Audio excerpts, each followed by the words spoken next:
Oui, alors, à toi ça, wapi? Atuza na ngaba na kumi na ngaba. Bon, papa, bande comme ibali, on va faire des belles, bah ça là on y. Babote nga des téléphones. Tellement na kibe bangote, bakimi bakoti ngaba. Bon, est-ce que le col a pu passer liboso major aussi, moi et puis na papa beaucoup moins cette télé alors. Au col là ça biso parmi bango. Oui. Mi parler baza awa. C'est ça biso bango. Ndeko oyo. Simba. Ah bon, il y a même d'abord dans ma machette. Ah.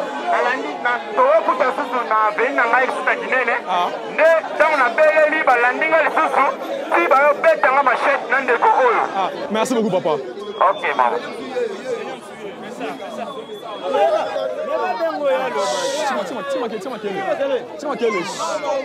Ndikomansi nyoba na musala o Bukumes commune nga basala.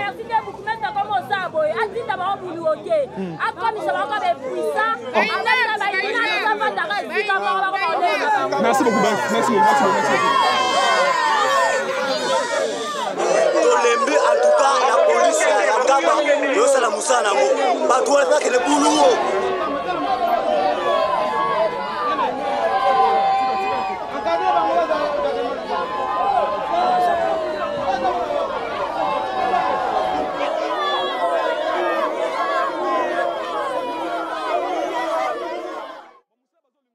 Là, on vient de voir une séquence de Kinshasa Mbokate, le film de Rafi qu'il a co-réalisé avec Douglas.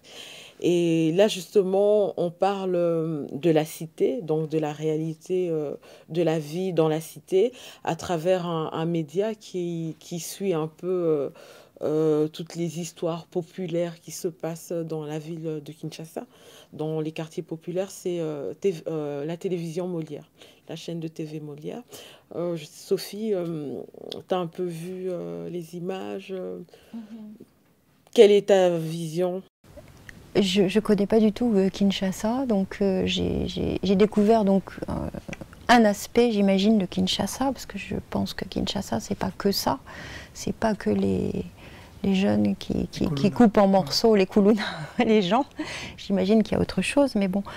La question que j'ai envie de te poser, c'est finalement l'explosion de cette violence, elle est due, j'imagine, à un contexte, enfin une histoire politique du pays, parce que la violence, ça ne descend pas comme ça du ciel, ce sont les conséquences de politique. Tu peux nous en dire un peu plus? Oui, bon, explosion de violence, c'est peut-être un peu grand comme on s'exprime peut-être un peu trop fort les choses réelles, parce que même la problématique des koulounas, en fait, à la base, les koulounas, c'était des jeunes bandes qui se combattaient entre eux, en fait.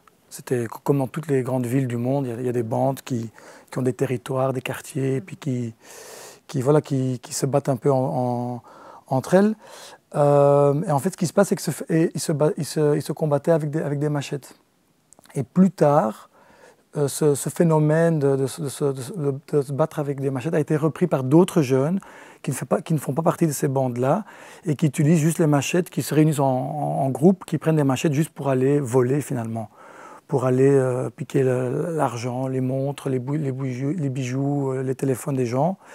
Et donc c'est deux choses très différentes, parce qu'à la base, cette violence, elle était urbaine, comme on la retrouve quelque part dans toutes les grandes villes du monde. Donc ce n'était pas quelque chose uniquement lié à Kinshasa. Et maintenant, ce qu'on voit, c'est qu'il y a des jeunes, voilà, parce qu'ils n'ont justement pas de travail, on va dire, pour simplifier la chose, et qui volent pour avoir quelque chose. Et ils se sont utilisés, ils se servent de ce phénomène de koulouna pour faire un peu leur 400 coups, on va dire. Mais je ne dirais pas que Kinshasa est une ville, elle est plus violente qu'avant. Moi, j'y vais depuis 2005. Et en 2005, 2006, 2007, je trouvais que Kinshasa, pour moi, était moins violente que Bruxelles même, j'estime. Mais là, les dernières années, voilà, ça se complique un peu, surtout à la cité, parce qu'il faut, comme tu as très bien dit, c'est une partie, c'est un aspect de la ville. Cette ville, elle est immense. C'est très difficile de la montrer en 52 minutes d'une manière équilibrée. Donc nous, on a vraiment choisi de travailler à la cité. Mais à part ce phénomène de kouloune, je ne dirais pas que cette cité est très violente. Je trouve qu'il faut quand même un peu nuancer, même si des fois, avec les images du film, bon voilà, c'est un peu aussi le côté cinéma, hein, où on essaye d'avoir des images fortes, mais je pense qu'on transcende assez rapidement aussi cette violence, parce qu'on voit un journaliste, on voit un travailleur social, on voit un artiste, tous des gens qui vont au-delà de cette violence et qui finalement font un travail constructif, qui essaye de contribuer à quelque chose. Et on voit que le public autour, les Quinois et les Quinoises autour de ça, ben, je ne pense pas qu'ils sont trop traumatisés par cette violence.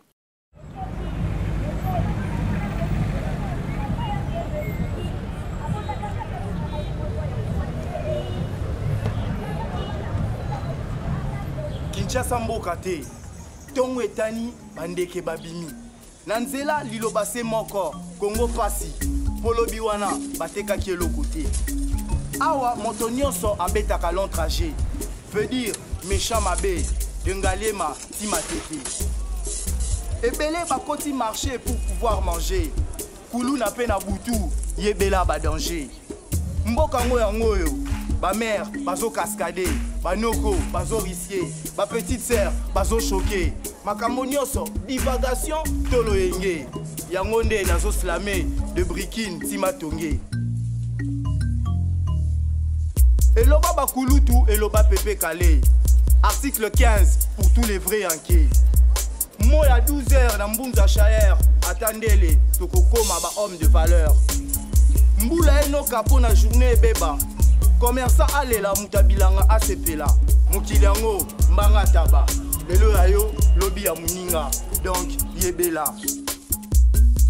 Mbokango difficile à définir. Comme la awate, tu vas vite mourir. Mabolongo na se, maboko likolo, to sambela kaka kolo nzambe. Choupe belé, eza solution te. Espérance nde pour ne pas pleurer. Kinshasa mboka te, mokili compliqué, nakenda ta mikili, pour na salaire ya huissier.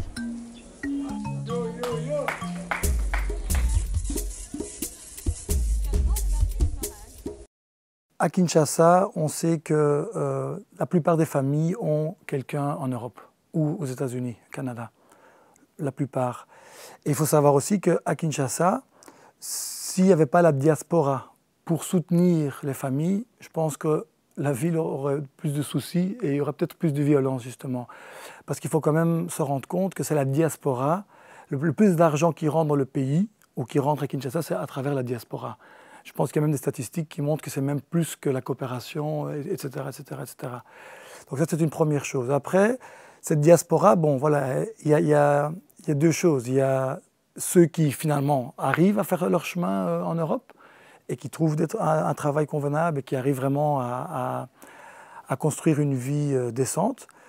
Mais après, il y a pas mal de gens dans la diaspora qui finalement, n'ont pas une vie plus meilleure qu'à Kinshasa, mais qui vont maintenant aussi entretenir, comme tu as dit tout à l'heure, il y a cette fierté, il y a on n'a pas envie d'aller en Europe pour pas réussir.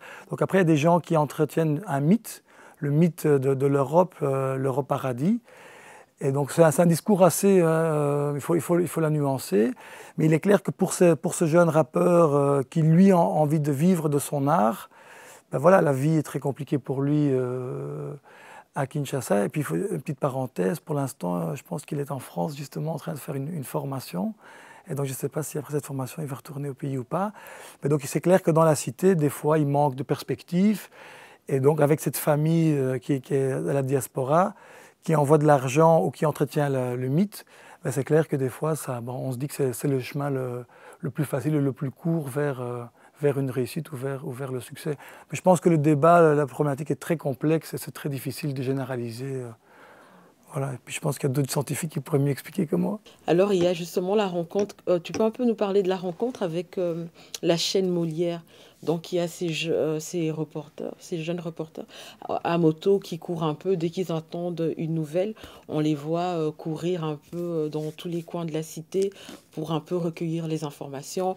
On les voit filmer des Koulouna qui ont été arrêtés et qui même reconnaissent donc publiquement leurs méfaits.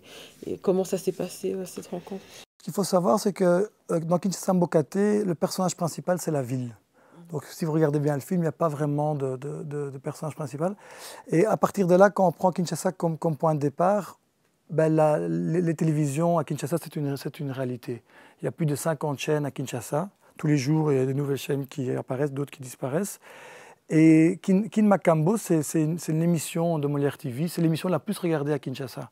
Donc à partir du moment qu'on veut travailler avec les télévisions à Kinshasa, ben, on ne peut pas ne pas s'intéresser à Kin Makambo. C'est une émission qui passe tous les jours sur Molière TV. C'est 1 heure et on traite 10 sujets pendant 5 minutes. C'est 7 jours sur 7, tous les jours de l'année.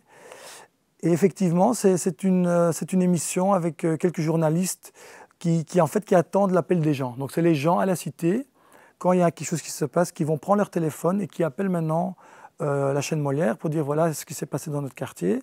Et Molière envoie le journaliste sur la moto. Et ils se voient un peu comme des justiciers quelque part. Ils se disent tiens, comme la police, comme la justice, on va dire que ça ne fonctionne pas toujours comme ça devrait fonctionner. Les gens se disent, tiens, si on appelle Molière et que ça passe à Molière, finalement, ça va peut-être contribuer ou sensibiliser les gens et peut-être aussi décourager, dans le cas des Koulouna, ça décourage un peu les voleurs, parce que quand on vous plante grand plan sur la télévision et que tout Kinshasa vous voit, ça va peut-être moins vous encourager à continuer à faire les bêtises que vous faites. Parce qu'il y a beaucoup de Koulouna, par exemple, quand ils sont arrêtés par la police, il y en a beaucoup qui ressortent après quelques jours, ils ressortent de la prison. Donc je pense qu'ils ont des fois plus peur des journalistes que des policiers.